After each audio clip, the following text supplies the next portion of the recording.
Hey, this is Stephen Platinum, your friend in wrestling, with Platinum versus AEW Dark. This took place on September 22nd, 2020. Our commentators, this is AEW Dark number 53, by the way, are Vita Scott, Excalibur, and Taz. Great three-person team, eventually becomes four. Ricky Starks joins them for a few matches. And it strangely worked. Of course, I'm always glad to see Vita Scott. Glad that she is there. I'm a big advocate for her as a commentator. It's a nice sound, it's a good look. And as usual, she had something insightful to say each and every match, and the interplay between her and Taz is very amusing. First match. This is an 11-match card that went over an hour and a half. So it's another big, huge AEW Dark. It's just how they're gonna do it. Fuego del Sol and Rembrandt Lewis. I think Rembrandt Lewis is making his first appearance on AEW Dark against Stu Grayson and Evil Uno. This was an obvious exhibition for the sort of premier tag team of the Dark Order in Grayson and Uno. Stu Grayson and Evil Uno's work here was fantastic. Definitely that first check achieved for them getting put over. They looked great in the process. It's a second check, and they did a pretty fair job of actually giving Fuego del Sol and Rembrandt Lewis their moments, but also Fuego and especially Rembrandt did a great job selling. So I'm going to give them that third check as well. In case this is the first time you're listening, I grade AEW Dark enhancement matches, actually almost every match, but all the enhancement matches for sure on a 3-check system. You get the first check for putting the correct person or entities over in a successful fashion. You get a second check if the people who are supposed to be enhanced are indeed enhanced and they look really good in the process, and you would look forward to seeing them on Dynamite against stiffer competition. And you get a third check if I feel like the enhancement talent did a stellar job and were perhaps made to look good in some way, shape, or form in the process of losing. Awesome. The inside-out flatliner thing that Evil Uno did really looks great. It's one of these kind of wildly impractical moves that I still enjoy seeing. Number 2, this is a competitive match between Ricky Starks and Christopher Daniels.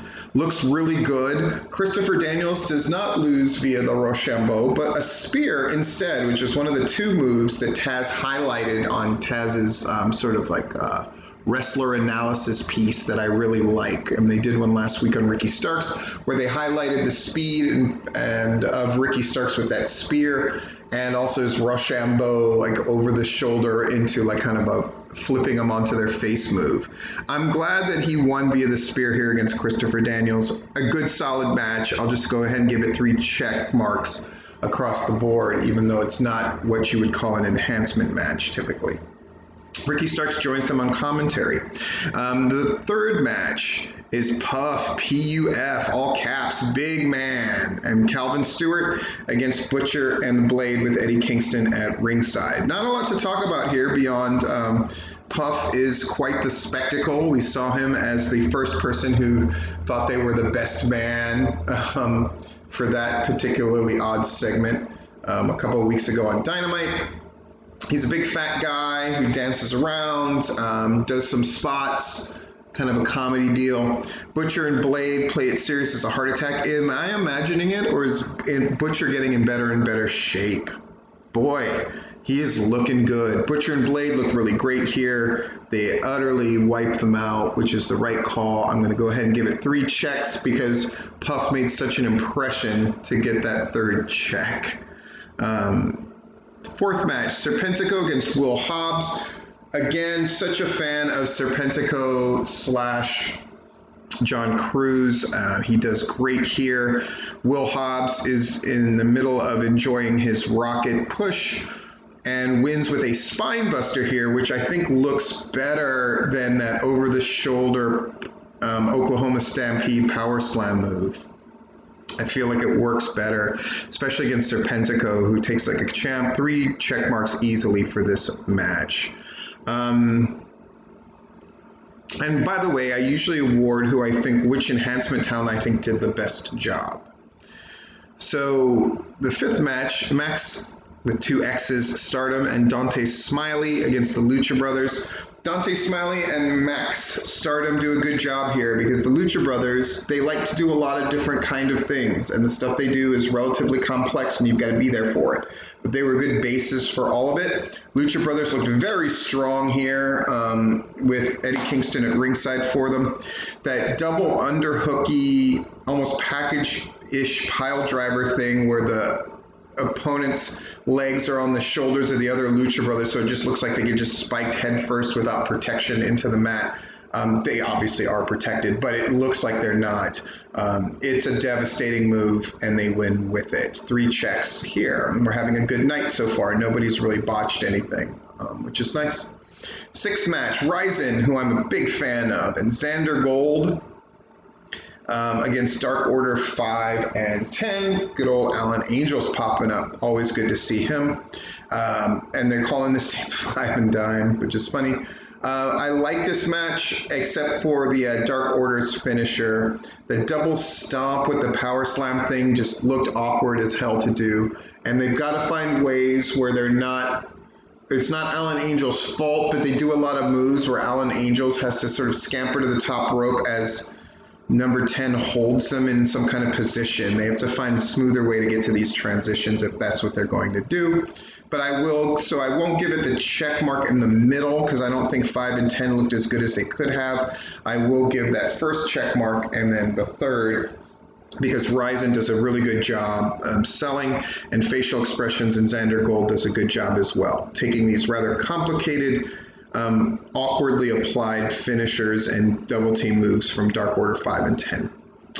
The 7th match, Kevin Blackwood and Daniel Garcia in some generic-ass indie names against Sonny Kiss and Joey Janela. This is really an exhibition for Sonny Kiss and Joey Janela looking great, so the first 2 check marks are most certainly achieved, and then Sonny Kiss wins with a top rope split leg drop, which is pretty awesome. Pretty great to see. It's good that Sonny Kiss and Joey Janela are on the winning track. I think they serve a lot of good purposes on Dynamite, and so it's nice to see them picking up wins here. But Blackwood and Garcia acquitted themselves nicely, so I'll give this 3 check marks as well. The 8th match is Billy and Austin Gunn, the Gun Club, and Mbadu and Cruz, the simply named Cruz. Cruz, who's another big boy with flowers and dressed up, and I don't get it. It's whatever. Mbadu looks really good here, so they will pick up that 3rd check mark. Billy and Austin are put over, and Billy wins with a famouser, which we have not seen. They've been putting over Austin Gunn's finisher, which is the quick draw, which is the hip toss into the neck breaker thing that I do not like. But now we're going to let Billy win once in a while with the famouser, which actually catches me by surprise that he gets a pin with it and actually gets to execute it. So 3 check marks in a match that is, I gotta say, infinitely forgettable. Mbadu did look good here, though. The number 9 match, Kylan King, everybody knows I'm a big, huge fan, against Serena Deeb, and they have really, the next 2 matches on this card really blew everything else away, even Ricky Starks and Christopher Daniels. Serena Deeb and Kylan King really did a great match here. And Serena Deeb, I like that she's using that Tequila Sunrise as her finisher. Kylan King looks better and better and better. I need to get a hold of her to see if she will do an interview for Tipping Point with Larry Goodman and I would very much like to talk to her. I think she's stellar. And this gets 3 check marks. I would also give Kylan King the tie for the best job of any of the enhancement talent. The number 10 match is Lee Johnson against Ben Carter. You've probably heard a lot about Ben Carter. They definitely want to sign Ben Carter. Everybody, all the AEW fans want them to sign Ben Carter. Ben Carter had a great outing on that late night Dynamite as well against Scorpio Sky. I think I might have even liked this match even better. Lee Johnson, it's the best he has looked. So he and Kylan King, I think, did the best job of all the enhancement talents. This match with Ben Carter and Lee Johnson, I would even say go out of your way to find it and watch it. And then our main event is another match you should watch for a very different reason. Brian Pillman Jr. against Eddie Kingston. I don't know what the problem was with Brian Pillman Jr., but whatever he did, Eddie Kingston was punishing him throughout this match. Really, really brutal stuff. Obviously, Pillman must be a hard dude to work with. He does seem sort of hyperactive at times. Maybe he forgot spots. I've heard that that's something else that's happened with him. But Eddie Kingston definitely gives him the business and then wins with this back fist that didn't look particularly brutal, but I think it was. I think in real life it was, but it didn't look as brutal as it really was, which is the opposite of what wrestling moves supposed to be. Eddie Kingston obviously took it upon himself to sort of try to regulate Brian Pillman Jr., and it was very fascinating to watch that play out in real time. So I do recommend watching the match. And whatever Pillman Jr. did, please don't do it again. And that's our show, but then we get a promotion for Dynamite tonight. Our main event is Brody Lee against Orange Cassidy for the TNT title. Wow.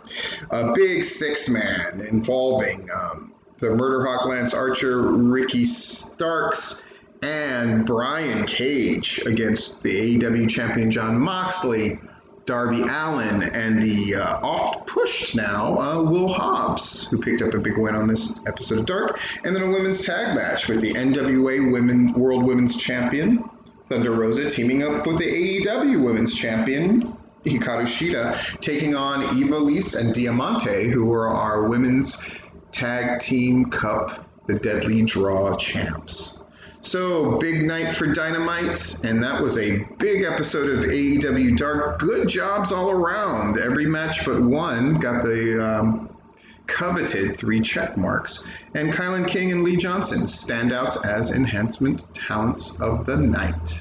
Thanks for joining me. This is Stephen Platinum, your friend in wrestling.